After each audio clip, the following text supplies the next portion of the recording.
থেকে আসে। আল্লাহর পয়গম্বর ডাক দিয়া বলেন, আমি নবীর আগমনের কথা শুনিয়া জঙ্গলের বাঘ আমাকে সালাম দেয়। আমি নবীর আগমনের কথা শুনিয়া জঙ্গলের হিংস্র প্রাণী আমাকে সালাম দেয়। আমি নবীর আগমনের কথা শুনিয়া জঙ্গলের গাছ আমাকে সালাম দেয়। আমি তো শুধু মানুষের নবী নয়, আমি হইলাম সারা কুল কায়নাতের নবী। জোরে বলেন আল্লাহু আকবার।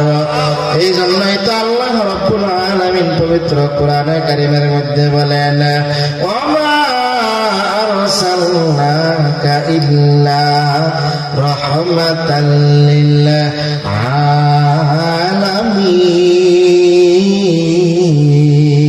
আলামিন। এ কালামে জিন্দা করো